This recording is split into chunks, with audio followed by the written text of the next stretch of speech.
ಅಂದರೆ ಹೆಣ್ಮಕ್ಳಿಗೆ ಪ್ರತಿಯೊಬ್ಬರಿಗೆ ಕಲರ್ಫುಲ್ ಆಗಿ ಕಾಣಿಸ್ಬೇಕಂತ ಆಸೆ ಇರುತ್ತೆ. ಅದಪ್ಪ ಕೊಡಿಸ್ಬೇಕು, ಅಣ್ಣ ಕೊಡಿಸ್ಬೇಕಂತ ಆಸೆ ಇರುತ್ತೆ. ಬಟ್ ನಮ್ಮ ಲೈಫಲ್ಲಿ ಆ ಥರ ಇರಲಿಲ್ಲ. ಅಂದರೆ ಕೇಳೋಕ್ಕೂ ಧೈರ್ಯ ಇರ್ತಾ ಇರಲಿಲ್ಲ ನನಗೆ. ಅದೆಲ್ಲ ಕೊರಗೆಲ್ಲ ಸ್ಟಾರ್ಟ್ ಆಗಿದ್ದು ನಾನು ಡಿಗ್ರಿಗೆ ಬಂದಮೇಲೆ.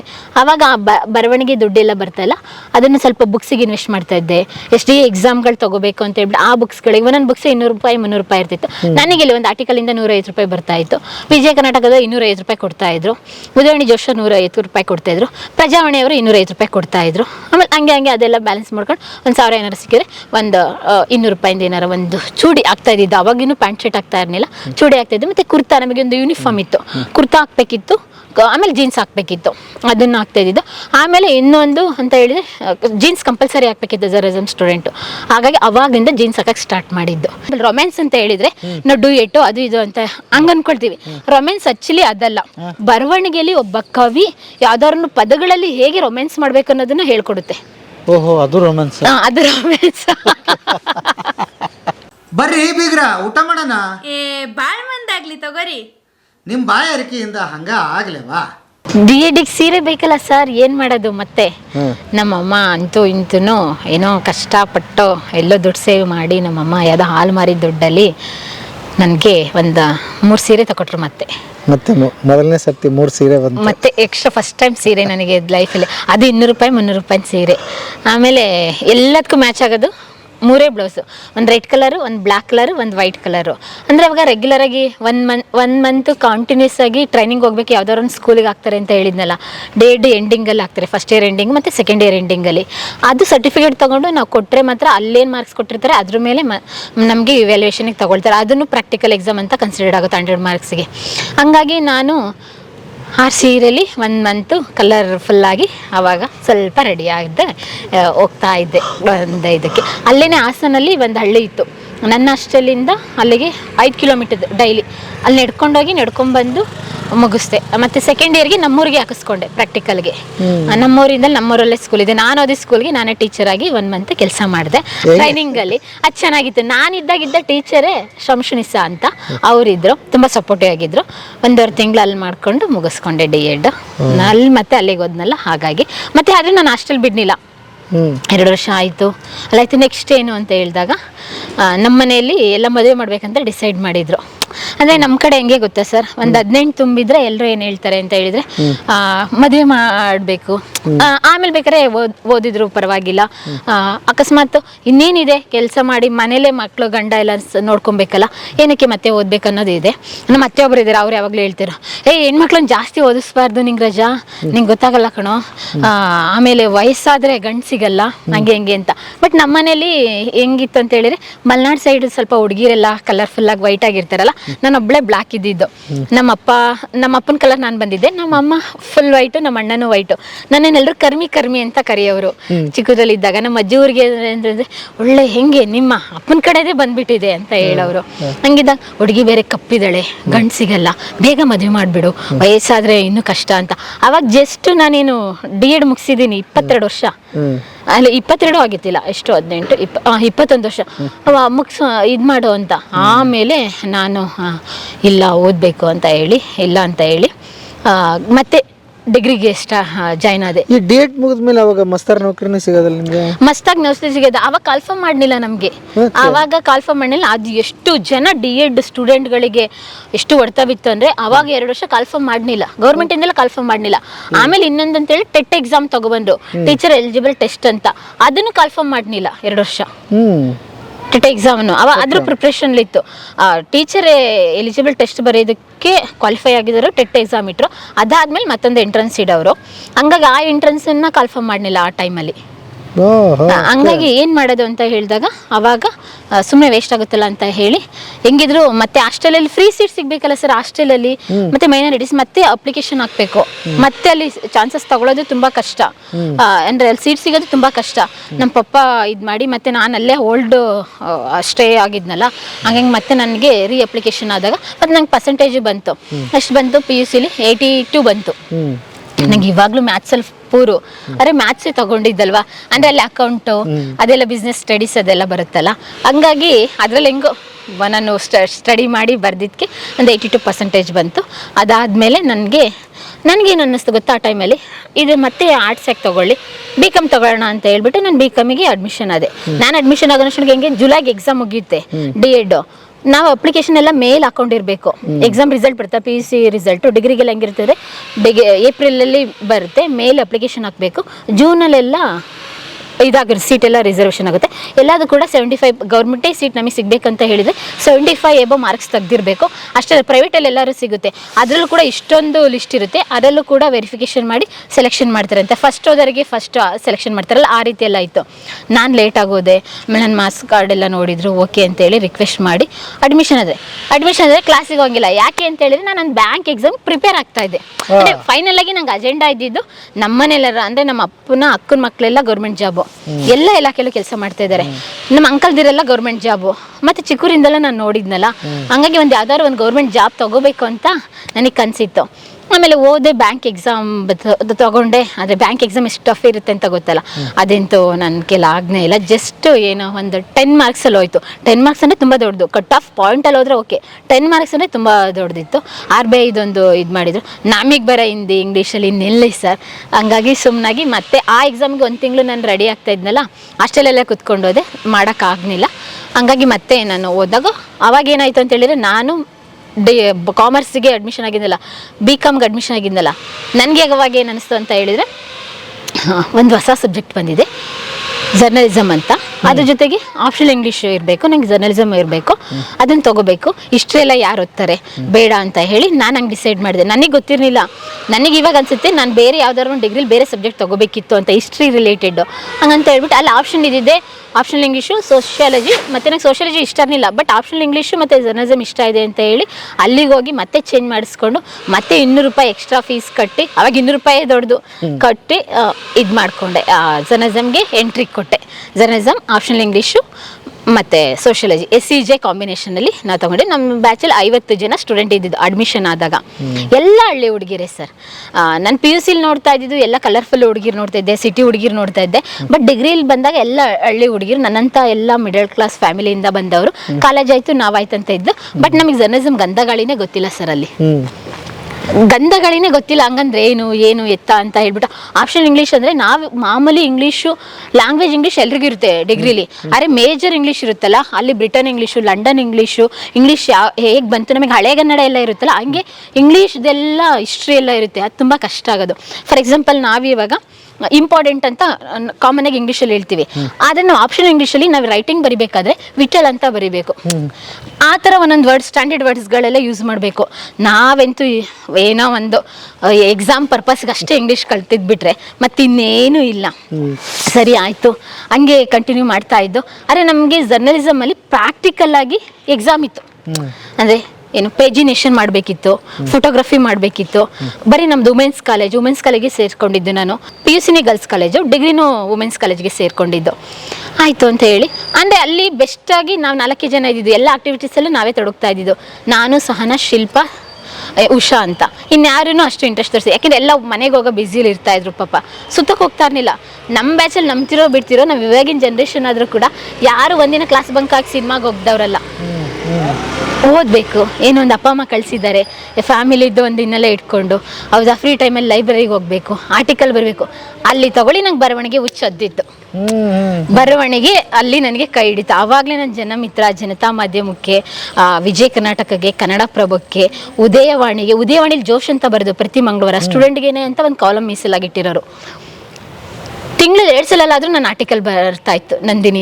ನಂದಿನಿ ಪತ್ರಿಕೋದ್ಯಮ ವಿದ್ಯಾರ್ಥಿನಿ, ಹಾಸನ ಮಹಿಳಾ ಪ್ರಥಮ ದರ್ಜೆ ಕಾಲೇಜ್ ಅಂತ ಹೆಸರು ಕೇಳೋಕ್ಕೆ ಒಂದು ರೀತಿ ಆಗ್ತಿದೆ. ಅವತ್ತು ನೋಟಿಸ್ ಬೋರ್ಡಲ್ಲಿ ಫುಲ್ಲು ನಂದು ಆರ್ಟಿಕಲ್.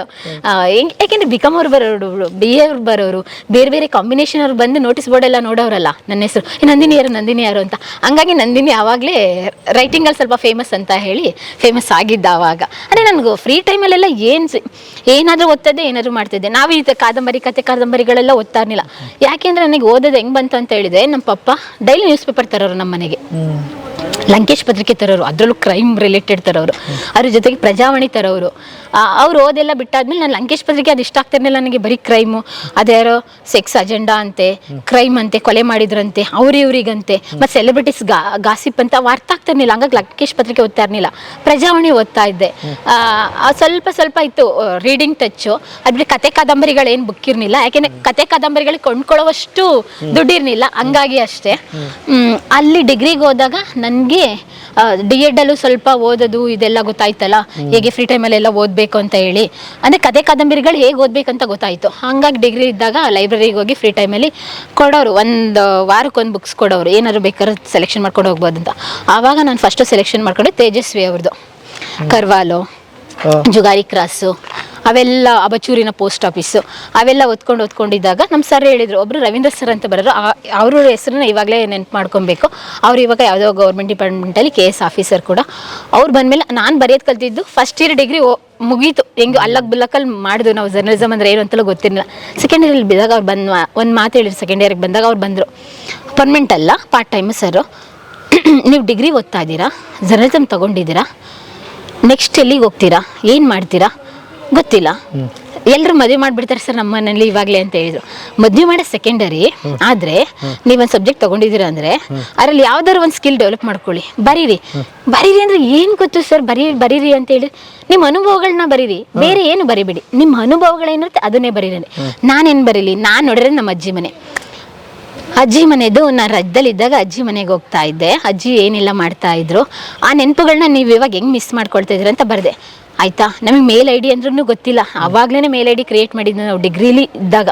ಇವಾಗ ನನ್ನ ಮಗನಿಗೆ ಮೇಲ್ ID ಇದೆ, ಆವಾಗ ನಮಗೆ ನಾವು ಡಿಗ್ರಿಲಿ ಇದ್ದಾಗ ಇದು ಕ್ರಿಯೇಟ್ ಮಾಡಿದ್ದು. ಮತ್ತು ನೀವು ನಮ್ಮ ಥರ ಬಿಡ್ತಿರೋ, ಡಿಗ್ರಿಲಿ ಇದ್ದಾಗ ಒಂದ್ಸಲ ಆವಾಗ ಏನಾಯಿತು ಅಂತ ಹೇಳಿದರೆ, ಒಂದು ಎಕ್ಸಾಮ್ ಪೋಸ್ಟ್ಪೋನ್ ಆಯಿತು, ಯಾವುದೋ ಒಂದು ಎಕ್ಸಾಮು, ಡಿಗ್ರಿ ಎಕ್ಸಾಮು. ಆ ಟೈಮಲ್ಲಿ ಡೆಲ್ಲಿಲಿ ಒಂದು ರೇಪ್ ಕೇಸ್ ಆಯಿತು. ಆ ಎಕ್ಸಾಮ್ ಆ ರೀಸನ್ ಪೋಸ್ಟ್ಪೋನ್ ಆಯಿತು. ಆವಾಗ ಎಲ್ಲರಿಗೂ ರೀಫಂಡ್ ಆಯಿತು ಎಕ್ಸಾಮ್ ಫೀಸ್ ಎಲ್ಲ. ಮತ್ತು ಆ ಟೈಮ್ ರೀಫಂಡ್ ಆಗೋಕ್ಕೆ ನನಗೆ ಅಕೌಂಟ್ ನಂಬರ್ ಬೇಕಲ್ಲ, ಅವಾಗ ನಾನು ಅಕೌಂಟ್ ಮಾಡಿದೆ SBI ಬ್ಯಾಂಕಲ್ಲಿ. ಅದುವರೆಗೂ ನನ್ನ ಹತ್ರ SBI ಅಕೌಂಟ್ ಇರಲಿಲ್ಲ ಸರ್, ರೀಫಂಡ್ಗೋಸ್ಕರ ಮಾಡಿದೆ. ಮತ್ತು ಇದೇನಕ್ಕೋ ಬೆಸ್ಟ್ ಸ್ಟೂಡೆಂಟ್ಗಳಿಗೇನೋ ಸ್ಕಾಲರ್ಶಿಪ್ ಕೊಡ್ತಾರೆ ಅಂತ ಹೇಳಿದ್ರು, ಅದು ₹200 ₹300 ಅಷ್ಟೇ ರೀಫಂಡು. ಅವಾಗ ನಮಗೆ ಅದೇ ದೊಡ್ಡದಲ್ಲ, ₹200 ₹300, ನಮಗೆ ಪಾಕೆಟ್ ಮನಿನೇ ಇಲ್ವಲ್ಲ ಅವಾಗ. ಪಾಕೆಟ್ ಮನಿನೇ ಇಲ್ಲ ಸರ್. ಯಾಕೆಂದ್ರೆ ನೀವು ನಂಬ್ತೀರ ಬಿಡ್ತೀರಿ, ನಮ್ಮ ಅಪ್ಪ ನ್ಯಾಯಬೆಲೆ ಅಂಗಡಿ ನಡೆಸೋರು, ಆದ್ರೂ ನಾವು ಬಡವರು ಅಂತ ಹೇಳ್ತಿರಲ್ಲ ಅಂತೇಳಿ ನ್ಯಾಯಬೆಲೆ ಅಂಗಡಿ ಯಾರು ಬಂದು ಅಕ್ಕಿ ಕೇಳಿದ್ರು ಕೊಡೋದು, ಫ್ರೀಯಾಗಿ ಎಲ್ರಿಗೆ ಕೊಟ್ಟು ಲಾಸ್ ಆಗ ಅಂತಕ್ಕೆ ಬಂತು ಅದು. ಆಮೇಲೆ ನಮ್ಮ ಆಂಟಿ ತಗೊಂಡು, ನಮ್ಮ ಆಂಟಿ ಹೆಸರಲ್ಲಿ ಇದ್ದಿದ್ದು ನಮ್ಮ ಪಪ್ಪ ನಡೆಸ್ತಾ ಇದ್ರು, ಮತ್ತೆ ನಮ್ಮ ಆಂಟಿನ ಇವಾಗ ಚೆನ್ನಾಗಿ ನಡೆಸ್ಕೊಂಡು ಹೋಗ್ತಾ ಇದ್ದಾರೆ. ಮತ್ತೆ ಈಗ ಎಲ್ಲಿ ಕಾಲೇಜ್ ಹೋದಾಗ ಎಲ್ಲರೂ ಫ್ರೆಂಡ್ಸ್ ಹೋದ್ರೆ ಟೀಗೆ ಹೋಗ್ತೀವಿ, ಅಥವಾ ಟಿಫನ್ನು, ಅಥವಾ ಇನ್ನೇನೋ ಪಾರ್ಟಿ? ಇಲ್ಲ ಸರ್, ಇಲ್ಲ, ಏನು ಪಾರ್ಟಿ ಇಲ್ಲ. ನಮ್ದು ಅದೇ ಹೇಳಿದ್ನಲ್ಲ, ನಮ್ಗೆ ಅವಾಗ ಕಂಪ್ಯೂಟರ್ ಇರಲಿಲ್ವಲ್ಲ, ನಮ್ಮ ಹತ್ರ ಲ್ಯಾಪ್ಟಾಪು ಇಲ್ಲ. ಪೇಜಿನೇಷನ್ ಮಾಡಬೇಕು ಅಂತ ಹೇಳಿ, ಪೇಜ್ ಡಿಸೈನ್ ಎಲ್ಲ ಲೇಔಟ್ ಆಗುತ್ತಲ್ಲ ಪತ್ರಿಕೆಗಳಿಗೆಲ್ಲ, ಅದನ್ನು ಕಲಿಬೇಕು ಅಂತ ಹೇಳಿ ನಾವು ಫ್ರೀ ಟೈಮಲ್ಲೆಲ್ಲ ಕೂತ್ಕೊಂಡು, ಒಂದೇ ಕಂಪ್ಯೂಟರ್ ಇದ್ದಿದ್ದು ಜರ್ನಲಿಸಮ್ ಡಿಪಾರ್ಟ್ಮೆಂಟಲ್ಲಿ, ಅಲ್ಲಿ ಕೂತ್ಕೊಂಡು ಕಲಿತಾ ಇದ್ದು. ಇನ್ನು ಕಂಪ್ಯೂಟರ್ ಸೆಕ್ಷನ್ ಇತ್ತು, ಕಂಪ್ಯೂಟರ್ ಲ್ಯಾಬ್ ಇತ್ತು, ಅಲ್ಲೆಲ್ಲ ಪ್ಯಾಕಪ್ ಆಗೋರು, BCom BA ಅವರು ಮತ್ತು ಬೇರೆಯವರೆಲ್ಲ. ನಮಗೆ ಇಲ್ಲಿ ಒಂದು ಕಡೆ ಆಕ್ಸೆಸ್ ಇದ್ದಿದ್ದರಿಂದ ಅಲ್ಲಿ ಇದು ಮಾಡ್ತಾ ಇದ್ದಿದ್ದು. ಹೋಗಿರ್ಲಿಲ್ಲ ಸರ್, ಎಂಟೈರು 3 ವರ್ಷದಲ್ಲಿ ನಾವು ಹೋಗಿದ್ದೆ ಲಾಸ್ಟು ಸಿನಿಮಾಗೆ. ಅದು ಯಾವುದೋ ಅಂತ ಹೆಸರು ನೆನಪು ಬರ್ತಾ ಇಲ್ಲ. 3 ಜನ ಅವ್ರ ಮನೇಲಿ ಪರ್ಮಿಷನ್ ಕೇಳ್ಕೊಂಡು ಎಲ್ಲ ಕೇಳ್ಕೊಂಡು ಒಂದು ಸಿನಿಮಾಗೆ ಹೋಗಿದ್ದು ಸರ್. ಅದು ನಮ್ಮ ಸರ್ ಹತ್ರ ಪರ್ಮಿಷನ್ ಕೇಳ್ಕೊಂಡು, ಸರ್ ಒಂದು ಸ್ವಲ್ಪ ಬೇಗ ಬಿಡಿ ಸರ್, ಇವತ್ತು ಫಿಲ್ಮಿಗೆ ಹೋಗ್ತಿದ್ದೆ, ಯಾವತ್ತೂ ಹೋಗ್ತಿದ್ದಾರೆ ಅಂತ. ಸರಿ ಆಯ್ತಮ್ಮ, ನೀವು ಸಿನಿಮಾಗೆ ಹೋಗ್ತಿರಲ್ಲ ಅದೇ ಖುಷಿ ಅಂತ ಕಳಿಸ್ಕೊಟ್ಟಿದ್ರು. ಹಂಗಿದ್ದು ಸರ್. ಓಕೆ, ಸೊ ಹಿಂಗಾಯ್ತು. ಸೊ ಅಲ್ಲಿಗೆ ಎಷ್ಟು 2 ವರ್ಷ ಮುಗೀತಾ ಜರ್ನಲಿಸಮ್? 2 ವರ್ಷ ಮುಗೀತು. 2 ವರ್ಷ ಎಂಡಿಂಗಲ್ಲಿ ನಾನು ಆರ್ಟಿಕಲ್ ಬರೆಯೋಕ್ಕೆ ಸ್ಟಾರ್ಟ್ ಆಯಿತು. ಎಂತ ಜೋಶಲ್ಲಿ ರೆಗ್ಯುಲರ್ ಆಗಿ ಬರ್ತಾ ಇತ್ತು. ನಾ ಹೆಸರು ಕೇಳಕ್ಕೆ ನಿಜವಾಗ್ಲೂ ನನಗೆ ಇವಾಗಲೂ ಮೈ ಜುಮ್ ಅನ್ನುತ್ತೆ ಸರ್. ಏನಂತೇಳಿ, ನಂದಿನಿ KL ಮಹಿಳಾ ಪ್ರಥಮ ದರ್ಜೆ ಕಾಲೇಜ್, ದ್ವಿತೀಯ ವರ್ಷ, ಹಾಸನ್ ಅಂತ ಹೇಳ್ಬಿಟ್ಟು, ಮಳೆಯಲ್ಲಿ ಜೊತೆಯಲ್ಲಿ ಅಜ್ಜಿ ಮನೆ ನೆನಪುಗಳು ಅಂತ ಹೇಳಿ ಅದು ಬಂತು. ದೊಡ್ಡದಾಗ ಹಾಫ್ ಪೇಜ್ ಫುಲ್ ನಂದೇ ಒಂದು ಫೋಟೋ ಹಾಕ್ಕೊಂಡು, ನನ್ನ ಅಜ್ಜಿ ಮನೆಯಲ್ಲಿ ಚಿಕ್ಕದ್ರಲ್ಲಿ ಹಿಂಗೆ ಇದ್ದೆ, ನಮ್ಮ ಅಜ್ಜಿ ಇಷ್ಟೆಲ್ಲ ಮಾಡ್ಕೊಡ್ತಾ ಇದ್ರು, ಆ ಊಟನ ಮಿಸ್ ಮಾಡ್ಕೊಡ್ತಾ ಇದ್ದೀನಿ ಅಂತ ಆರ್ಟಿಕಲ್ ಸರಿ ಹೇಳಿದ್ರಲ್ಲ, ಅದನ್ನು ಬರೀರಿ ಅಂತ ಕಳಿಸಿ ಅಂತ ಹೇಳಿದ್ರು. ಮೇಲ್ ID ಕ್ರಿಯೇಟ್ ಮಾಡಿ ಕಳಿಸ್ದೆ. 1 ತಿಂಗಳಾದ್ಮೇಲೆ ಬಂತು. ಎಲ್ಲ ಹೇಳ್ತಾ ಇದ್ದಾರೆ, ನನ್ನ ಫ್ರೆಂಡ್ ಯಾರ್ಯಾರು ಫೋನ್ ಮಾಡಿ, ನಮ್ಮ ಹತ್ರ ಫೋನ್ ಇರಲಿಲ್ಲ ಅವಾಗ, ಅಂದರೆ ಕಾಲೇಜಿಗೆಲ್ಲ ಫೋನ್ ಮಾಡಿಲ್ಲ ಹೇಳ್ತಾ ಇದ್ದಾರೆ, ಹೌದು ಅಂತ ಎಲ್ಲ ಹೇಳಿ ಖುಷಿ ಆಗೋಯ್ತು. ಅವಾಗೆಂತ ಸಿಕ್ಕಾಬಟ್ಟೆ ಖುಷಿ ಆಗೋಯ್ತು. ಅದಾದಮೇಲೆ ರೆಗ್ಯುಲರಾಗಿ ಜನಮಿತ್ರಕ್ಕೆ ಬರಿತಾ ಇದ್ದೆ. ಅಂದರೆ ನೆನಪುಗಳು ಅಷ್ಟೇ ಬರಿತಾ ಇದ್ದೆ. ಫ್ಯೂಚರ್ ಆರ್ಟಿಕಲ್ಲು ಮಾಮೂಲಿ ಇದು ಗ್ರೌಂಡ್ ರಿಪೋರ್ಟ್ ಅದೇನೂ ಇಲ್ಲ, ಫ್ಯೂಚರ್ ಆರ್ಟಿಕಲ್ ಬರಿತಾ ಇದ್ರು. ಅದಾದಮೇಲೆ ನಮಗೆ ಪತ್ರಿಕೋದ್ಯಮದಲ್ಲಿ ಪತ್ರಿಕೋದ್ಯಮ ವಿದ್ಯಾರ್ಥಿನಿ ಅಂತ ಹೇಳಿ ಸಂವಹನ ಮಹಿಳಾ ಪ್ರಥಮ ದರ್ಜೆ ಕಾಲೇಜ್ ಅಂತ ಒಂದು ಪೇಪರ್ ತಂದರು. ಅದಕ್ಕೆ ಅಲ್ಲಿರುವಂಥ ರಿಪೋರ್ಟಿಂಗ್ ಎಲ್ಲ ಬರೀಬೇಕಿತ್ತು. ಅಂದರೆ ಕಾಲೇಜಲ್ಲಿ ಈ ತಿಂಗಳು ಏನೆಲ್ಲ ಆಯಿತು, ಏನೆಲ್ಲ ಮಾಡ್ತಂತ ಅವಾಗ ಬರವಣಿಗೆ ಬರೆದು ಸ್ವಲ್ಪ ಆರ್ಟಿಕಲ್ ಬರಿತಾ ಇದ್ದಿದ್ದು. ಹಂಗಾಗಿ ಡಿಗ್ರಿ ಮುಗಿಯೋನಷ್ಟರೊಳಗಡೆ ನಂದು ಒಂದು 150 ಆರ್ಟಿಕಲ್ ಬಂದಿತ್ತು. ಫಸ್ಟ್ ಏನು ಮಾಡಿದ್ರು ಅಂತ ಹೇಳಿದ್ರೆ, ನಾನು ಫಸ್ಟ್ ಪೇಮೆಂಟ್ ತೊಗೊಂಡಿದ್ದು 150 ರೂಪಾಯಿ. ಚೆಕ್ ಇದ್ರೆ ಮನೇಲಿ ತೋರಿಸ್ತೀನಿ. ಚೆಕ್ ಕೊಟ್ಟರು ಉದಯವಾಣಿಯವರು. ಅದನ್ನು ನನಗೆ ಬ್ಯಾಂಕಿಗೆ ಹೋಗಿ ಹಾಕಿ ಬಿಡಿಸಿದ್ರೆ ದುಡ್ಡು ಬರುತ್ತೆ ಅಂತ ಗೊತ್ತಿತ್ತು. ಬಟ್ ಅದು ಇರಬೇಕಲ್ವ ನನಗೆ ನೆನಪಿಗೆ ಅಂತ ಹಂಗೆ ಇಟ್ಕೊಂಡಿದ್ದೆ. ಈ ಅಪ್ಪ ಮೊದಲನೇ ಸರಿ ಪೇಪರಿಗೆ ಬಂದಾಗ, ಅಮ್ಮ ಮೊದಲನೇ ಸರಿ ಬಂದಾಗ ಹೇಗೆ ಪ್ರತಿಕ್ರಿಯೆ ಇತ್ತು? ನಮ್ಮ ಪಪ್ಪಂಗೆ ಗೊತ್ತಾಯ್ತು. ಆದ್ರೆ ನಮ್ಮ ಅಮ್ಮಂಗೆ ಇಲ್ಲ ಸರ್. ನಮ್ಮ ಅಮ್ಮಂಗೆ ಅಷ್ಟು ಇಲ್ಲ, ಅಯ್ಯೋ ನನ್ನ ಮಗಳೇನೋ ಬರಿತಾ ಇದ್ದಾಳಲ್ಲ ಅಂತ ಅಷ್ಟು ಖುಷಿ ಪಟ್ಟರು. ಬಿಟ್ರೆ ಅದರಿಂದ ದುಡ್ಡು ಬರುತ್ತೆ, ಅದರಿಂದ ಇಷ್ಟೊಂದೆಲ್ಲ ಖುಷಿ ಇರುತ್ತೆ ಅಂತ ನಿಜವಾಗ್ಲೂ ಗೊತ್ತಿರಲಿಲ್ಲ. ನಮ್ಮ ಪಪ್ಪ ನೋಡಿ ಸುಮ್ಮನಾದ್ರು ಅಷ್ಟೇ. ಆ ಥರ ನಮ್ಮ ಪಪ್ಪ ಯಾವುದೇ ಫೀಲಿಂಗನ್ನ ಎಕ್ಸ್ಪ್ರೆಸ್ ಮಾಡ್ತಾ ಇರಲಿಲ್ಲ. ಹಾಗಾಗಿ ಅದ್ರ ಬಗ್ಗೆ ಏನು ನಮ್ಮ ಪಪ್ಪ ಏನು ಎಲ್ಲ ಇವಾಗ ನನ್ನ ಮಗ ಏನಾದ್ರು ಪ್ರೈಸ್ ತೊಗೊಂಡ್ರೆ ನಾವೆಲ್ಲ ಎಷ್ಟು ಖುಷಿ ಪಡ್ತೀವಿ, ಆ ಥರ ಓವರ್ ಎಕ್ಸೈಟ್ಮೆಂಟ್ ಏನೂ ಇಲ್ಲ. ಮಾಮೂಲಿ ನಾರ್ಮಲಾಗಿ ಹೆಂಗೆ ಸಾದಾ ಹಳ್ಳಿಲಿ ರೈತ ಹೆಂಗಿರ್ತಾರೆ, ಹೌದಾ ಸರಿ ಆಯಿತು ಅಂತ ಹೇಳಿ ಇದು ಮಾಡ್ತಾಯಿದ್ದೆ. ಯಾಕೆಂದರೆ ನಮ್ಮಪ್ಪ ಡೈಲಿ ಎಲ್ಲ ಪತ್ರಿಕೆಗಳನ್ನೂ ಓದ್ತಾ ಇದ್ದಿದ್ದು. ನಾನು ಹೇಳ್ತಿದ್ದೆ, ಪಪ್ಪ ನೀವು ಇದನ್ನು ಓದೋದಾ, ನೀವು ನಿಮ್ಮದು 7th ಅಷ್ಟೇ ನಮ್ಮ ಪಪ್ಪ ಓದಿದ್ದು, ಮನೆ ಕಾರಣಗಳಿಗೆಲ್ಲ ಬಿಟ್ಟಿದ್ದು. ಯಾಕೆಂದರೆ ದೊಡ್ಡ ಮಗ, ತಮ್ಮಂದಿರೆಲ್ಲ ಓದಿಸ್ಬೇಕಿತ್ತು, ಅವ್ರನ್ನೆಲ್ಲ ಒಂದು ಹುದ್ದೆಲಿ ಕಳಿಸ್ಬೇಕಿತ್ತು ಅಂತ ಹೇಳಿ. ಅವಾಗೇನಾದರೂ KS ಎಕ್ಸಾಮ್ ಇದ್ದಿದ್ರೆ ನೀವು ಪಾಸೇ ಆಗ್ತಾಯಿದ್ರೇನಂತ. ಇಂಥ ಕರೆಂಟ್ ಅಪ್ಡೇಟ್ ಗೊತ್ತಿಲ್ಲ ಅನ್ನೋಂಗಿಲ್ಲ ನಮ್ಮ ಪಪ್ಪಂಗೆ. ಅಷ್ಟು ಡೈಲಿ ಪೇಪರ್ ಓದ್ತಾರೆ, ಎಲ್ಲ ಥರದ್ದು ಪೇಪರ್ ಓದ್ತಾರೆ. ಕ್ರೈಮ್ ರಿಲೇಟೆಡ್ಡು ಹೇಳಿದ್ನಲ್ಲ, ಎಲ್ಲೋ ಪತ್ರಿಕೆಗಳನ್ನೂ ಓದ್ತಾರೆ. ಲಂಕೇಶ್ ಪತ್ರಿಕೆ ಅಂತ ಹಿಡಿದು ಪ್ರಜಾವಾಣಿ, ವಿಜಯ ಕರ್ನಾಟಕ ಎಲ್ಲ ಪತ್ರಿಕೆಗೊಂದು ದುಡ್ಡು ಹಾಕೋರು ನಮ್ಮ ಪಪ್ಪ. ಹೀಗೆ ಎಲ್ಲ ಮಾಡಬೇಕಾದ್ರೆ ಡಿಗ್ರಿ ಹೋಗಿಯೋನಷ್ಟರೊಳಗಡೆ ನಂದಿನಿ, ಯಾರಾದರೂ ಆರ್ಟಿಕಲ್ ಬೇಕಾ, ಏನಾದರೂ ಬರೀಬೇಕಾ, ಏನಾದರೂ ಒಂದು ರಿಪೋರ್ಟ್ ಕಲೆಕ್ಟ್ ಮಾಡ್ಬೇಕಾ ಅಂತೇಳಿ ನಂದಿನಿ ಕೇಳಿ ಅಂತ ಕಾಲೇಜಲ್ಲೆಲ್ಲ ಹೇಳೋರು ನನಗೆ. ಮತ್ತು ಆ ಕರಿಕ್ಯುಲಮ್ ಆಕ್ಟಿವಿಟೀಸಲ್ಲೂ ನಾನಿದ್ದೆ. ಡ್ಯಾನ್ಸ್ ಕಾಂಪಿಟೇಷನ್ ಆಗಿರ್ಬೋದು, ಅದೇ ಇದೆಲ್ಲ ಮಾಡ್ತಾ ಇದ್ರಲ್ಲ, ಏನು ಇಯರ್ ಎಂಡಲ್ಲಿ ಏನು ಹೇಳ್ತಾರೆ ಅದಕ್ಕೆ, annual college day cultural daily dance ಮಾಡ್ತಾ ಇದ್ದೆ. ಡ್ಯಾನ್ಸು, ಸ್ಕಿಟ್ಟು ಅದೆಲ್ಲ ಮಾಡ್ತಾ ಇದ್ದು ಎಂಜಾಯ್ಮೆಂಟಿಗೋಸ್ಕರ. ಅಂದರೆ ಗರ್ಲ್ಸ್ ಕಾಲೇಜೆಲ್ಲ ಹುಡುಗ್ರೇನು ಇರಲಿಲ್ವಲ್ಲ, ಹಂಗಾಗಿ ಮಾಡ್ತಾಯಿದ್ದು. ಮತ್ತು ಇನ್ನೊಂದು ಅಂತ ಹೇಳಿದ್ರೆ ಡಿಗ್ರಿ ಫೈನಲಲ್ಲಿ ನಾನೇ ಕ್ಲಾಸಿಗೆ ಫಸ್ಟು. ಫೋಟೋಸ್ ಎಲ್ಲ ನನಗೆ ಪ್ರೈಸ್ ಎಲ್ಲ ಕೊಟ್ಟಿದ್ದಾರೆ. ಅದೆಲ್ಲ ಫೋಟೋಸ್ ಇದೆ, ಅದೆಲ್ಲ ನೆನಪು. ಏನು ಕೊಡ್ತಾಯಿದ್ರಂತೆ ಅವಾಗ ನಮಗೆ, ಇದು ಶೀಲ್ಡ್ ಅಲ್ಲ, ಬುಕ್, ಕರ್ವಾಲ ಬುಕ್ ಬಂತು, ಜುಗಾರಿ ಕ್ರಾಸ್ ಬುಕ್ ಬಂತು. ಮತ್ತು ಬರೆಯೋದಕ್ಕೆ ಇನ್ನೊಂದು ಇನ್ಸ್ಪಿರೇಷನ್ ಏನಂತ ಹೇಳಿದರೆ, ನಮ್ಮ ಸರ್ ಯಾವಾಗಲೂ ಪ್ರತಿಯೊಂದು ಆರ್ಟಿಕಲ್ ಬರೆದ್ರೂ ಕೂಡ ರವೀಂದ್ರ ಸರ್ ನಮಗೆ ಮೋಟಿವೇಶನ್ ಮಾಡಲಿಕ್ಕೆ ಶಿವರಾಮ ಕಾರಂತರ ಬುಕ್ಗಳನ್ನ ಕೊಡೋರು. ಒಂದ್ಸಲಿ ಹುಚ್ಚು ಮನಸ್ಸಿನ 10 ಮುಖಗಳು ಬುಕ್ ಕೊಟ್ಟರು. ಆ ಬುಕ್ ಅಂತ ರಿಯಲಿ ಆಸಮ್ ಸರ್. ಪ್ರತಿಯೊಬ್ಬರ ಲೈಫಲ್ಲಿ ಒಂದ್ಸಲ ನಾವು ಓದಲೇಬೇಕು. ಅಂದರೆ ಕಾರಂತವ್ರ ಜರ್ನಿ ಫುಲ್ ಅಲ್ಲಿದೆ. ಹೇಗೆ ಬಂದರು, ಹೇಗೆ ಎಷ್ಟು ಸ್ಟ್ರಗಲ್ ಮಾಡಿದರು, ಯಾವ ರೀತಿ ಹಾಸ್ಟೆಲಲ್ಲಿ ಉಳ್ಕೊಂಡಿದ್ರು, ಯಾವ ರೀತಿ ಟ್ರೈನಲ್ಲೆಲ್ಲ ಕಷ್ಟಪಟ್ಟರು, ಬದುಕು ಹೆಂಗಿರುತ್ತೆ ಅಂತ ಹೇಳಿ. ಮತ್ತು ಇನ್ನೊಂದು ಮರಳಿ ಮಣ್ಣಿಗೆ ಅಂತ ಹೇಳಿ, ಅದಂತೂ ಒಬ್ಬ ಐತಾರಳನ ಮಗ ಅಂದರೆ ಏನೋ ಒಂದು ಮಗುನ ಓದಿಸ್ಬೇಕು ಅಂತ ಹೇಳಿ ಅಪ್ಪ ಅಮ್ಮ ಯಾವುದೋ ಬ್ರಾಹ್ಮಣ ಕುಟುಂಬದಲ್ಲಿ ಹುಟ್ಟಿದಂಥವ್ರು ಕಳಿಸ್ತಾರೆ ಓದೋದಕ್ಕೆ ಅಂತ. ಅವ್ರ ಮನೆ ಹೆಂಗಿರುತ್ತೆ ಅಂತ ನದಿ ದಾಡ್ಕೊಂಡು ಓದೋದಕ್ಕೆ ಹೋಗ್ಬೇಕಿತ್ತು. ಅವನು ಓದಿ ನೌಕರಿ ಹಿಡಿದು ಮುಂಬೈಗೆ ಹೋಗ್ತಾನೆ. ಮುಂಬೈಯಿಂದ ಒಂದು ಏಡ್ಸಿನ ರೋಗನ ತರಿಸ್ಕೊಂಡು ಅಲ್ಲಿ ಓದಲ್ಲ, ಬೇರೆದೆಲ್ಲ ಮಾಡಿಕೊಂಡು ಮತ್ತೆ ಮಣ್ಣಿಗೆ ಬರ್ತಾನೆ. ಅಂದರೆ ಇವಾಗಿನ ಜನ್ರೇಷನ್ಗೆ ಆ ಕಥೆಗಳೆಲ್ಲ ತುಂಬ ಕನೆಕ್ಟ್ ಆಗ್ತವೆ. ಅದನ್ನು ಅವಾಗಲೇ ಬರೆದಿದ್ರು ಅವರು. ಅಂದರೆ ಇವಾಗಿನ ಜನ್ರೇಷನ್ ಹೇಗಿರುತ್ತೆ ಅಂತ ಹೇಳಿ ಅವರು ಆ ಕಥೆ ಹಂಗೆ ಓದಿಸ್ಕೊಂಡು ಹೋಗ್ತವೆ. ಅದು ಮರಳಿ ಮಣ್ಣಿಗೆನೂ ತುಂಬ ಚೆನ್ನಾಗಿ ಆ ಥರ ಪುಸ್ತಕಗಳೆಲ್ಲ ಕೊಡೋರು. ಅದನ್ನೆಲ್ಲ ಓದ್ತಾ ಇದ್ವಲ್ಲ, ಅವಾಗ ನಮಗೊಂದು ಸ್ವಲ್ಪ ಕಲ್ಪನೆಗಳೆಲ್ಲ ಬರೋದು. ಹಿಂಗೆ ಬರೀಬೋದಾ, ಈ ಥರನೂ ಇರುತ್ತಾ, ಇವರೆಲ್ಲ ಇದನ್ನೆಲ್ಲ ಅನುಭವಿಸಿರ್ತಾರ, ಅಂದರೆ ಮುಂಬೈಗೆ ಹೋಗಿನೇ ನೋಡಿರ್ತಾರ, ಇಲ್ಲ ಅಲ್ವಾ. ಹಂಗಾಗಿ ಬರವಣಿಗೆಗೊಂದು ಹಿಡಿತ ಅಲ್ಲಿಂದ ಸಿಕ್ತು ಸರ್ ನನಗೆ. ಅದ್ಭುತ. ಈಗ ಒಂದು ಹೇಳಿ, ಈಗ ಗಂಡು ಮಕ್ಕಳು ಸಾಮಾನ್ಯವಾಗಿ ಓದ್ಬೇಕಂದ್ರೆ ಒಂದು ಗುರಿ ಫಿಕ್ಸ್ ಮಾಡಿಬಿಟ್ಟಿರ್ತೀವಿ. ಅಂದ್ರೆ 100% ಅಲ್ಲಿ ರೀಚ್ ಆಗ್ತೀವಿ ನಾವು, ಅದಕ್ಕೋಸ್ಕರ ಇದನ್ನ ಓದ್ತಾ ಇದ್ವಿ. ಈ ಹೆಣ್ಮಕ್ಳಿಗೆ ನೀವು ಹೇಳದಂತೆ ಯಾವ ಗುರಿನೂ ಕಂಪ್ಲೀಟ್ ಆಗಲ್ಲ ಅವ್ರದ್ದು. ಅವ್ರಿಗೆ ವಯಸ್ಸಾಗ್ತಾ, ನೀವು ಹೇಳಿದ್ರಲ್ಲ, ಅಜ್ಜಿ ಯಾರ ಮದುವೆ ಮಾಡ್ಬೇಕು ಅಂತಾರೆ, ಯಾರು ಸಿಗ್ತಾರೆ ಗೊತ್ತಿಲ್ಲ, ಏನಾಗುತ್ತೋ ಗೊತ್ತಿಲ್ಲ, ಈಗ ಓದ್ತಾ ಇರೋದು ಏನಾಗುತ್ತೆ ಗೊತ್ತಿಲ್ಲ. ಹಾಗೆ ಅದನ್ನ ಡಿಸೈಡ್ ಮಾಡ್ತಿದ್ರಿ ಹೇಗೆ ಅಂತ ಹೇಳಿ, ಫಾರ್ ಎಕ್ಸಾಂಪಲ್ ನಮ್ಮ ಕ್ಲಾಸ್ದೇ ಕೊಡ್ತೀನಿ. ಡಿಗ್ರಿ ಇದ್ದಾಗ ನಾವು 50 ಜನ ಅಡ್ಮಿಷನ್ ಆಗಿದ್ದು. ಫಸ್ಟ್ ಇಯರ್ಗೆ ಕಂಪ್ಲೀಟ್ ಆಗೋಷ್ಟೊಳಗೆ 20 ಜನ ಆಗಿದ್ದು. ಥರ್ಡ್ ಇಯರ್ಗೆ ಬಂದಾಗ 10 ಜನ ಇದ್ದಿದ್ದು. ಪಾಸ್ ಆದ್ರೆ ಡಿಗ್ರಿ ನಾವು ಕಂಪ್ಲೀಟ್ ಮಾಡಿದ್ದೆ 5 ಜನ. 50 ಜನದಲ್ಲಿ ಡಿಗ್ರಿ ಫೈನಲ್ ಇಯರ್ಗೆ ಬಂದಾಗ 10 ಜನ ಅಷ್ಟೇ ಇದ್ದಿದ್ದು. ಅದರಲ್ಲಿ ಎಕ್ಸಾಮಿಗೆ ಕೂತಿದ್ದು 7 ಜನ, ಪಾಸ್ ಆಗಿದ್ದು 5 ಜನ. ಎಲ್ಲರದ್ದು ಏನಾಯಿತು, ಮದುವೆ ಆಯಿತು. ಎಲ್ಲ ರ್ಯಾಂಕಿಂಗ್ ಸ್ಟೂಡೆಂಟು, ಎಲ್ಲರೂ ಪಾಪ ಕನಸುಗಳನ್ನ ಓದ್ತಿರ್ತಾರೆ, ಏನೋ ಒಂದು ಮಾಡ್ಬೇಕು ಅದು ಮಾಡ್ಬೇಕಂತ. ಫ್ಯಾಮಿಲಿ ಅನ್ನೋದಿದೆಯಲ್ಲ, ಹೆಣ್ಮಕ್ಳು ಹಂಗೆ ಎಲ್ಲವನ್ನು ಧೈರ್ಯ ಮಾಡಿ ಬರೋಕ್ಕಾಗಲ್ಲ ಸರ್. ಪಟ್ಟ ಕಟ್ಬಿಡ್ತಾರೆ ಏನಂತ ಹೇಳ್ಬಿಟ್ಟು, ಅಪ್ಪ ಅಮ್ಮನ ಮಾತು ಬಿಟ್ಕೊಂಡು ಹೋದು, ಅಲ್ಲೇನಾರು ಒಳ್ಳೇದಾದರೆ ಓಕೆ, ಏನಾರು ಆಗಿಬಿಟ್ರೆ ಅಲ್ಲಿ ಹೊರಗಡೆ ಹೋದಾಗ ಯಾವ ಧೈರ್ಯದ ಮೇಲೆ ಕಳಿಸೋದು. ಆಲ್ಮೋಸ್ಟ್ ಆಲು 99% ಇವಾಗ್ಲೂ ಕೂಡ ಹಳ್ಳೀಲಿ ಯಾರೂ ಎಜುಕೇಷನ್ ಕಂಪ್ಲೀಟ್ ಮಾಡಲ್ಲ. ಮಾಡವ್ರೆ ಇವಾಗ 50 ಜನ ಅಡ್ಮಿಷನ್ ಆದರೆ ಅದ್ರಲ್ಲಿ ಒಬ್ಬರು ಅಷ್ಟೇ. ಆಮೇಲೆ 5 ಜನ ಪಾಸ್ ಆಯ್ತಾ, ಅದರಲ್ಲಿ ಮಾಸ್ಟರ್ ಡಿಗ್ರಿ ಕಂಪ್ಲೀಟ್ ಮಾಡೋದು ಇಬ್ಬರೇ. ಬೇರೆ ಅವಳು ಒಬ್ಳು ಆಪ್ಷನ್ ಇಂಗ್ಲೀಷ್ ತೊಗೊಂಡು ನಾನು ಜರ್ನಲಿಸಮ್ಗೆ ಹೋದೆ, ಜಾಬ್ ಮಾಡ್ತಾರೆ, ನಾನು ಒಬ್ಳೆ. ಇನ್ನು ಎಲ್ಲರದ್ದು ಮದುವೆಗೆ ಸೆಟ್ಲಾಗಿ ಮನೇಲಿದ್ದಾರೆ. ಆಮೇಲೆ ನಿಮ್ದು ಎಂಥ ಜಾಬ್ ಅಂದರೆ, ಈಗ ಯಾವಾಗಲೂ ಜಾಬ್ ಅಂದರೆ ಮಂತ್ಲಿ ಸ್ಯಾಲ್ರಿ ಬರುವಂಥದ್ದು ಹಂಗೆಲ್ಲ ಇರುತ್ತೆ. ನನಗೆ ಮಂತ್ಲಿ ಸ್ಯಾಲ್ರಿ ಬರೋ ಜಾಬ್ ಬೇಕಂತ ಗೌರ್ಮೆಂಟ್ ಜಾಬ್ ಸೆಲೆಕ್ಷನ್ಗೆ ಅಂತ ಪ್ರಿಪೇರ್ ಆಗ್ತಾ ಇದೆ ಅಂತ ಹೇಳಿದ್ನಲ್ಲ. ನಾನು ಡಿಗ್ರಿ ಸ್ಟಾರ್ಟಿಂಗು 1 ಇಯರ್ ಬಿಟ್ಬಿಟ್ಟು ಅದಕ್ಕೋಸ್ಕರ ನಾನು ಪ್ರಿಪೇರ್ ಆದ ಅಂತ ಹೇಳಿದ್ನಲ್ಲ. ಆದರೆ ನಾನು ಜರ್ನಲಿಸಮ್ಗೆ ಹೋದಾಗ ಥಾಟ್ ಚೇಂಜ್ ಆಯಿತು. ಇಲ್ಲ, ನನ್ನ ಹೆಸರು ಪೇಪರಲ್ಲಿ ಬರಬೇಕು, ಅದೊಂದು ಅಜೆಂಡಾ ಬಿಟ್ಟರೆ ಇನ್ನೇನಿಲ್ಲ. ಮತ್ತು ಹಾಸನಲ್ಲಿ ಯುವವಾಣಿ ಅಂತ ಕಾರ್ಯಕ್ರಮ ಬರೋದು, ಅಂದರೆ ರೇಡಿಯೋದಲ್ಲಿ. ಅದಕ್ಕೆ ಇಂಟೆಲಿಜೆನ್ಸ್ ಸ್ಟೂಡೆಂಟ್ ಯಾರಿದ್ದಾರೆ ಅಂತ ಹೇಳಿದಾಗ ಎಲ್ಲ ನಂದಿನಿ ಕರೆಂಟ್ ಅಫೇರ್ಸ್ ತಿಳ್ಕೊಂಡಿದ್ದಾಳೆ ಅಂತ ಹೇಳಿ ಕಳ್ಸೋರು. ಆವಾಗ ನನಗೆ ಅದರಲ್ಲಿ 500 ರೂಪಾಯಿ ಕೊಡೋರು, ಒಂದಿನ ಹೋದ್ರೆ 500 ರೂಪಾಯಿ ಕೊಡೋರು. ಅದು ಸ್ವಲ್ಪ ನಮ್ಮ ಖರ್ಚುಗಳಿಗೆ ಆಗ್ತಾ ಇತ್ತು ಸರ್. ಆವಾಗ ನಾನು ಬಟ್ಟೆ ತೊಗೊಳಕ್ಕೆ ಸ್ಟಾರ್ಟ್ ಮಾಡಿದೆ, ಚೆನ್ನಾಗಿರೋ ಬಟ್ಟೆ ಹಾಕೊಳ್ಳೋಕೆ ಸ್ಟಾರ್ಟ್ ಮಾಡಿದೆ. ಅದುವರೆಗೂ ನಮ್ಮ ಹತ್ರ ಬಟ್ಟೆ ಇರಲಿಲ್ಲ ಸರ್, ಸೀರಿಯಸ್ಲಿ. ಅಂದರೆ ಹೆಣ್ಮಕ್ಳಿಗೆ ಪ್ರತಿಯೊಬ್ಬರಿಗೆ ಕಲರ್ಫುಲ್ ಆಗಿ ಕಾಣಿಸ್ಬೇಕಂತ ಆಸೆ ಇರುತ್ತೆ, ಅದಪ್ಪ ಕೊಡಿಸ್ಬೇಕು, ಅಣ್ಣ ಕೊಡಿಸ್ಬೇಕಂತ ಆಸೆ ಇರುತ್ತೆ. ಬಟ್ ನಮ್ಮ ಲೈಫಲ್ಲಿ ಆ ಥರ ಇರಲಿಲ್ಲ. ಅಂದರೆ ಕೇಳೋಕ್ಕೂ ಧೈರ್ಯ ಇರ್ತಾ ಇರಲಿಲ್ಲ. ನನಗೆ ಅದೆಲ್ಲ ಕೊರಗೆಲ್ಲ ಸ್ಟಾರ್ಟ್ ಆಗಿದ್ದು ನಾನು ಡಿಗ್ರಿಗೆ ಬಂದಮೇಲೆ. ಆವಾಗ ಬರವಣಿಗೆ ದುಡ್ಡೆಲ್ಲ ಬರ್ತಾಯಿಲ್ಲ, ಅದನ್ನು ಸ್ವಲ್ಪ ಬುಕ್ಸಿಗೆ ಇನ್ವೆಸ್ಟ್ ಮಾಡ್ತಾಯಿದ್ದೆ. SDA ಎಕ್ಸಾಮ್ಗಳು ತೊಗೋಬೇಕು ಅಂತ ಹೇಳ್ಬಿಟ್ಟು ಆ ಬುಕ್ಸ್ಗಳಿಗೆ ಒಂದೊಂದು ಬುಕ್ಸ್ 200 ರೂಪಾಯಿ 300 ರೂಪಾಯಿ ಇರ್ತಿತ್ತು. ನನಗೆ ಒಂದು ಆರ್ಟಿಕಲಿಂದ 150 ರೂಪಾಯಿ ಬರ್ತಾಯಿತ್ತು.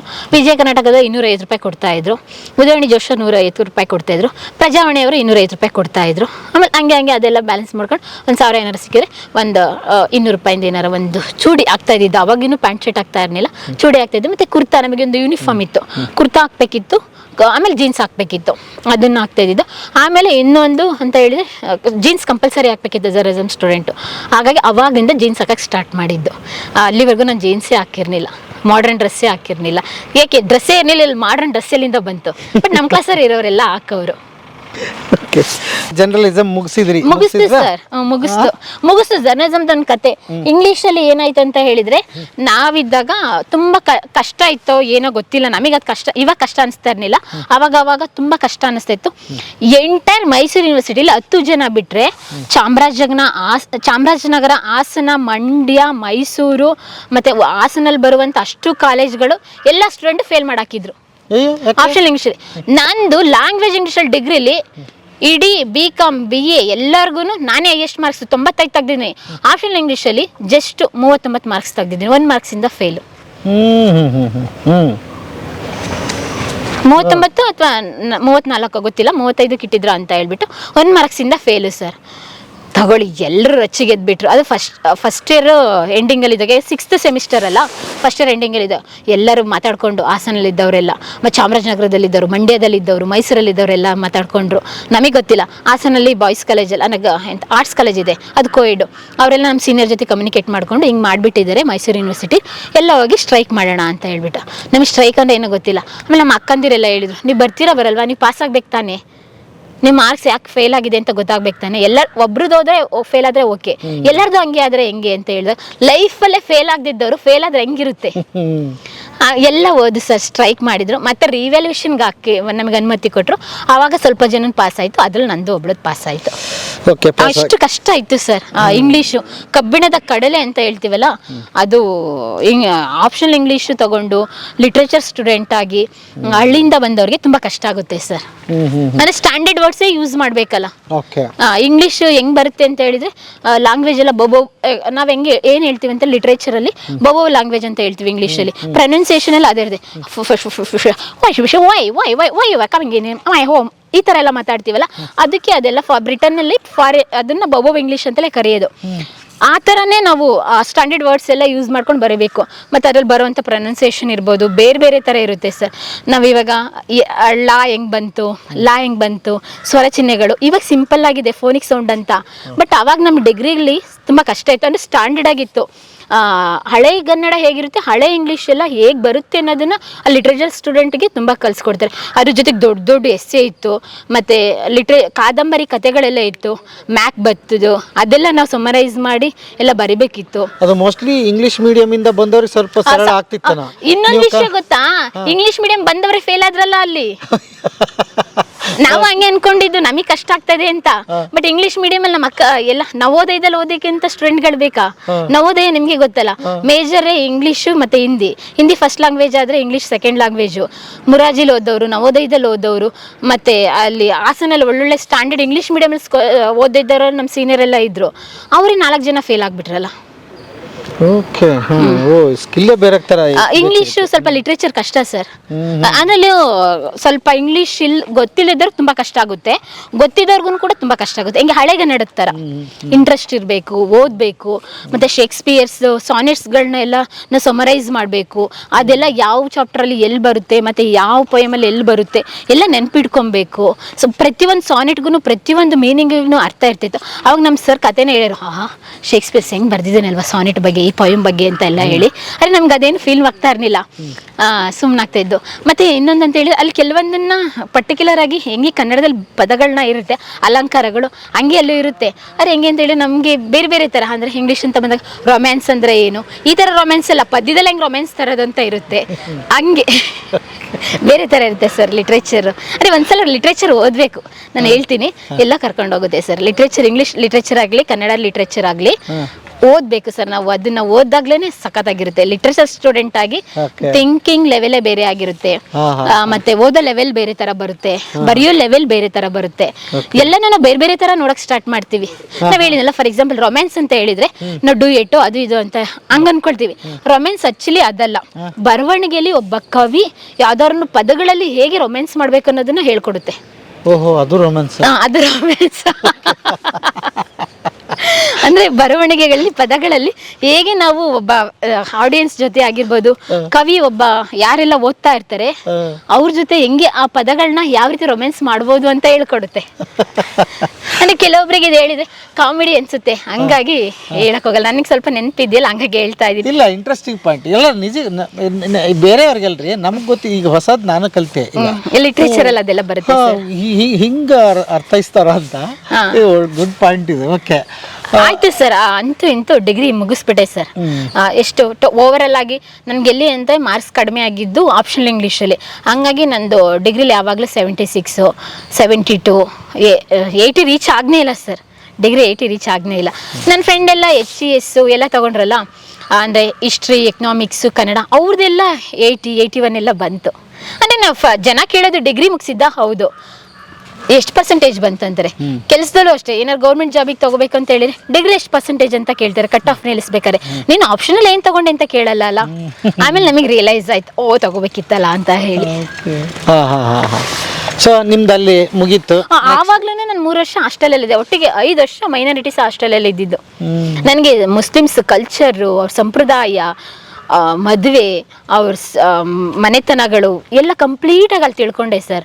ಮುಸ್ಲಿಮ್ಸ್ದಾಗಿರ್ಬೋದು, ಕ್ರಿಶ್ಚಿಯನ್ಸ್ದಾಗಿರ್ಬೋದು, ಎಲ್ಲರೂ. ನಾನು ಯಾವತ್ತೂ ಯಾರು ಭೇದ ಭಾವ ಮಾಡಿಲ್ಲ. ನಮ್ಮ ರೂಮಲ್ಲಿ ದೊಡ್ಡದು ಒಂದು ರೂಮ್ ಕೊಟ್ಟಿದ್ರು, ತುಂಬ ದೊಡ್ಡದು ಸರ್. ಇಲ್ಲಿಂದ ಅಲ್ಲಿವರೆಗೂ ಇತ್ತು, ಎಲ್ಲರಿಗೂ ಸಿಂಗಲ್ ಬೆಡ್ ಇತ್ತು. ಎಲ್ಲರೂ ಮುಸ್ಲಿಮ್ಸ್ ಹುಡುಗಿರು 10 ಜನ ಇದ್ದು, ಅದರಲ್ಲಿ 8 ಜನ ಮುಸ್ಲಿಮ್ಸು, ನಾನೊಬ್ಳು ಹಿಂದೂ, ಇನ್ನೊಬ್ರು ಕ್ರಿಶ್ಚಿಯನ್ ಹಾಕೋರು. ಯಾವಾಗಲೂ ಹಿಂಗೆ ಡಿವೈಡ್ ಮಾಡ್ತಾ ಇದ್ದಿದ್ದು, ಮುಸ್ಲಿಮ್ಸು, ಹಿಂದೂ, ಕ್ರಿಶ್ಚಿಯನ್ ಅಂತ ಹೇಳಿ. 6 ಜೈನ ಎಲ್ಲ ಇದ್ದರು, ಬಟ್ ನಮ್ಮ ಹಾಸನಲ್ಲಿ ಇರಲಿಲ್ಲ, ಬೇರೆ ಜಿಲ್ಲೆಯಲ್ಲಿ ಇದ್ದರು. ನಮ್ಮ ಹಾಸನಲ್ಲಿ ಇರಲಿಲ್ವಲ್ಲ, ಹಂಗಾಗಿ ಅವ್ರು ಪಾಪ ಪ್ರತಿದಿನ 5 ಗಂಟೆಗೆ ಹೇಳೋರು, ನಮಾಜ್ ಮಾಡೋರು. ರೋಜಾ ಟೈಮಲ್ಲಿ, ರಂಜಾನ್ ಟೈಮಲ್ಲಿ ಬೆಳಗ್ಗೆ 3 ಗಂಟೆಗೆ ಹೇಳೋರು, ನಮಾಜ್ ಮಾಡೋರು. 2 ಸಲ ಬೆಳಗ್ಗೆ 3 ಗಂಟೆಗೆ ಒಂದ್ಸಲ, 5 ಗಂಟೆಗೆ ಒಂದ್ಸಲ ನಮಾಜ್ ಮಾಡಿ ಮಲಗೋರು, ಮತ್ತು ಸಂಜೆ ನಮಾಜ್ ಮಾಡೋರು, ಮತ್ತು 3 ಗಂಟೆಗೆ ಮಾಡೋರು.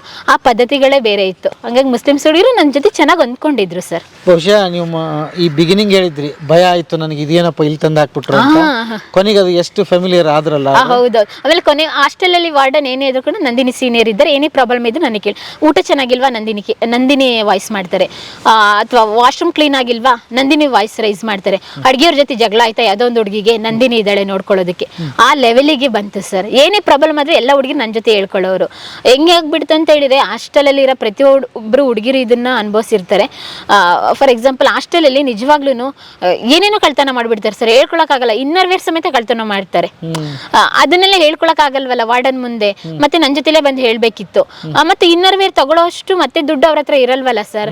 ಎಲ್ಲರೂ ಹಳ್ಳಿಯಿಂದನೇ ಬಂದಿರೋದು. ಏನಕ್ಕೆ ಗೌರ್ಮೆಂಟ್ ಹಾಸ್ಪಿಟಲ್ಗೆಲ್ಲ ಸೇರಿಸ್ತಾರೆ ಅಂತ ಹೇಳಿದ್ರೆ ದುಡ್ಡಿರಲ್ಲ. ದುಡ್ಡಿದ್ರೆ ಯಾವ್ದೊಂದು PGಲೋ ಅಥವಾ ಯಾವ್ದೊಂದು ರೂಮ್ ಮಾಡಿ ಅಪ್ಪ ಅಮ್ಮ ಓದಿಸ್ತಾ ಇದ್ರು. ದುಡ್ಡಿಲ್ದಿದ್ದಾರೆ ತಾನೇ ಅಲ್ಲಿ ಬರೋದು. ರ್ಯಾಂಕಿಂಗ್ ಸ್ಟೂಡೆಂಟ್ಗಳೆಲ್ಲ ತಾನೇ ಬರೋದು, ಎಲ್ಲ ಓದೋದಕ್ಕೇನೆ ತಾನೇ ಬರೋದು.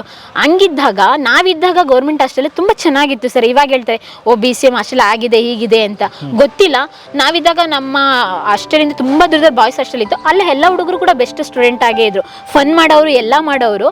ಅದೇ ಕೆಟ್ಟ ರೀತಿಯಲ್ಲಿ ಯಾರು ವರ್ತನೆ ಮಾಡ್ತಾ ಇರ್ಲಿಲ್ಲ. ಅಂದ್ರೆ ರೇಗ್ಸೋದಾಗ್ಲಿ ಅದಾಗ್ಲಿ ಇದಾಗ್ಲಿ ಆ ಥರ ಏನು ಇರ್ಲಿಲ್ಲ ಸರ್. ಇವಾಗ ಗೊತ್ತಿಲ್ಲ, ಇವಾಗ ಸ್ವಲ್ಪ ಕಾಲಕ್ಕೆ ತಕ್ಕಂಗೆ ಚೇಂಜ್ ಆಗಿರ್ಬೋದೇನೋ. ನಾವಿದ್ದಾಗ ಆ ಥರ ಇರ್ಲಿಲ್ಲ. ಹಾಸನ ಎನ್ವಿರಾನ್ಮೆಂಟ್ ತುಂಬಾ ಚೆನ್ನಾಗಿತ್ತು ಸರ್. ಓಕೆ, ಅದ್ಭುತ.